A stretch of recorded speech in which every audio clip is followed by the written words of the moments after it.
as a combination of Still and Nixon, which I think is part of the perspective that Steve King was applying then in the 1970s, where we had just suffered through the endgame of the Nixon presidency at about the time that he was writing the book, and had gone through another cycle of corruption, power, lies, all those things that we associate now all too frequently with politics.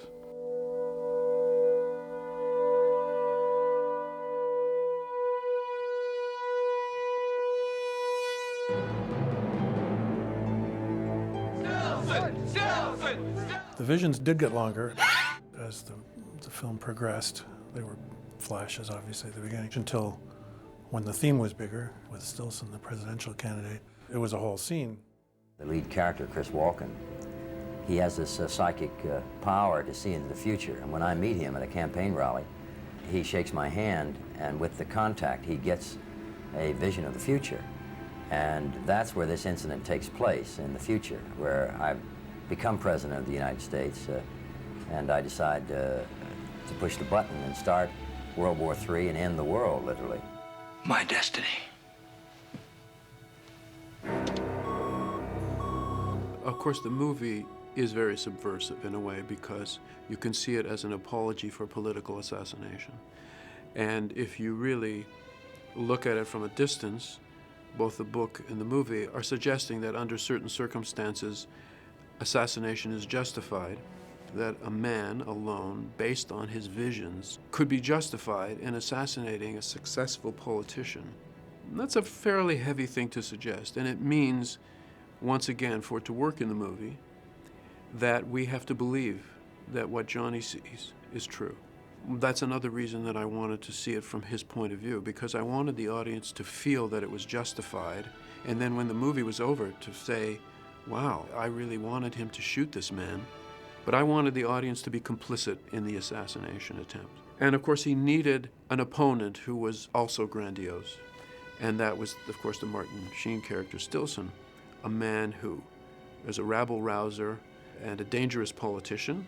But speaking of Martin Sheen's performances, Greg Stillson, I will defend that as not being over the top. Now you put your goddamn hand on that scanning screen, or I'll hack it off and put it on for you. Not being a caricature or a cartoon, but as being accurate in terms of the way certain politicians present themselves. I think Stillson is a credible character. Unfortunately, he is not a cartoon who is too absurd to be real. He is very real. And most importantly, I need your money. God bless, Roger. I'll be seeing you. Well, you have only to wake up of a given morning and pick up a newspaper, and you have to wonder what kind of world we're living in. We're a drug culture. We've got a higher percent of divorce than any country in the world. We have interests in every conceivable part of the world. We're so spread thin, and yet we're asked to live normal lives under the threat of nuclear annihilation. Everybody on the globe.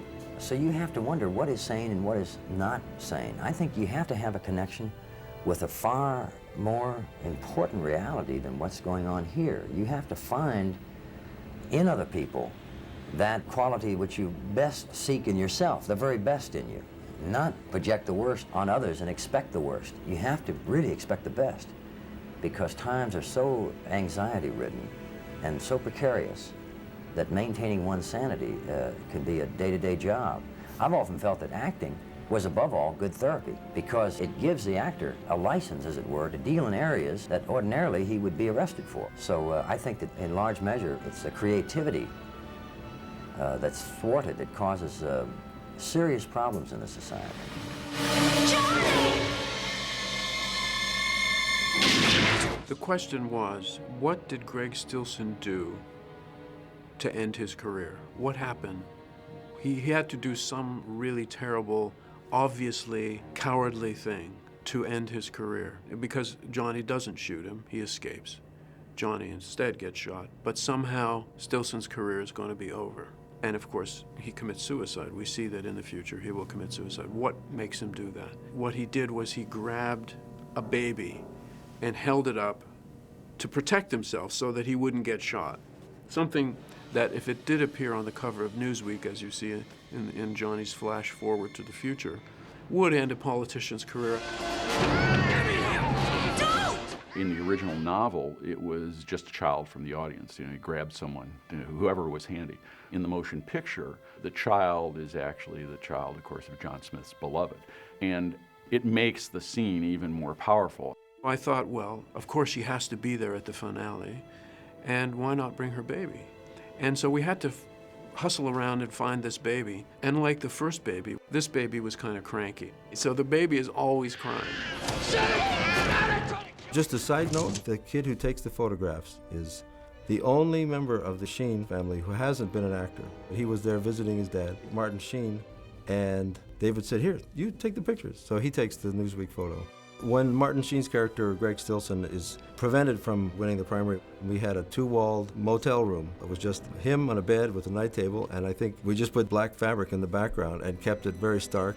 Put the gun under his chin, cut to the Newsweek, and David had a handful of blood and splashed it on.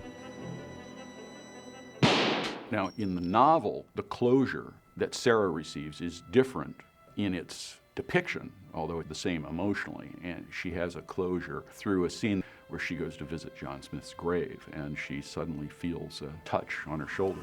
But there's no one there. And she realizes in her heart, or at least believes, that it's Johnny, and says to herself, same old Johnny. Goodbye.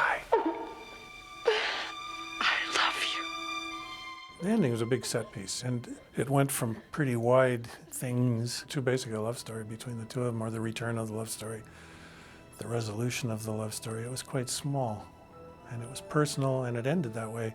There was an alternative, at least one alternative ending, that would possibly have tidied up a few things for the audience, which ultimately we didn't think was necessary. With The Dead Zone, I think there was the feeling that there should be some coda to it, some denouement, something that took the pressure off the audience, the emotional pressure off the audience, so that you'd have a bit of a chance to breathe, to see Sarah, what her life was like afterwards, that she, of course, had recovered from his death, that she has her baby.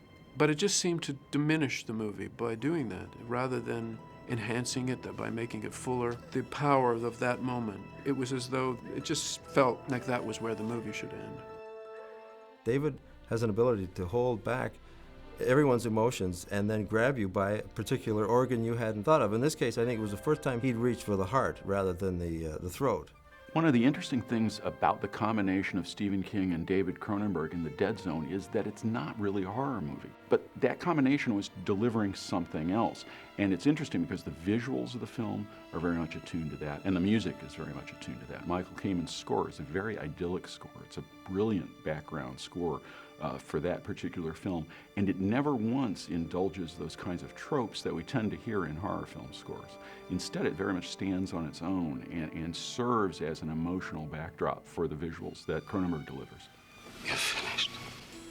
I had done every original score up to that point with Howard Shore, but there were reasons why he could not do the score for The Dead Zone. I wanted him to. There were scheduling problems, but the suggestion was that we use Michael Kamen. And I met Michael, and I loved him immediately. It was a wonderful experience. Michael really understood that loneliness, that emotion, the sadness, the bittersweetness of the movie. Can teachers be expelled for kissing in the hallway? They get fired. Thank God it's Friday. Of course, he's a fine composer, but I think everybody relaxed a bit when they heard the score because it worked really well, and it was very atmospheric. And he really reflected that beautifully in the score that he did, also very orchestral. So it was really, ultimately, it was not a disaster on any level, but really a wonderful experience. I think a lot of people came to that film wondering, what is David Cronenberg going to do to The Dead Zone to make it his own? He took a very subdued approach, I thought. It has that kind of clinical, cold feeling that his films sometimes have, a detached observation that I think is a good thing because we don't get drawn in so much to sort of the pathos of Johnny Smith's situation. We're seeing it with a bit more perspective and a bit more uncertainty. Even though we feel very strongly for him, we still have that distance that we're able to assess what's going on, why it's happening. Dear Sarah, this is a hard letter to write, so I'll try to make it short. Well, I didn't make that many movies, so they all sort of stand out. But this one I really, really did like, and I love Chris. And I thought, oh, good, they're going to do something nice with the film on DVD, and I liked the idea. I think the film holds up. I've gotten over the years a lot of fan mail, and they always mention Dead Zone, so I think it's nice. The Dead Zone is really the past, is everything that John Smith has lost in his coma, those years that have gone by. And finally, the book itself talks about the Dead Zone really as being the world of the dead, that place where memories go, memories of people who we loved, who now passed on. They're now sort of in this dead zone where they're still alive, but in our memories. In a way, The Dead Zone, the movie, is a dead zone for me because Deborah Hill has died, Jeffrey Boehm has died, Michael Kamen, several of the actors, several members of the crew, all died young. So it's a kind of a sad thing, in a way, for me to watch the movie again, remembering all these people who are gone now. But it is in keeping with the tone of the movie, which, as I said, is basically about loss.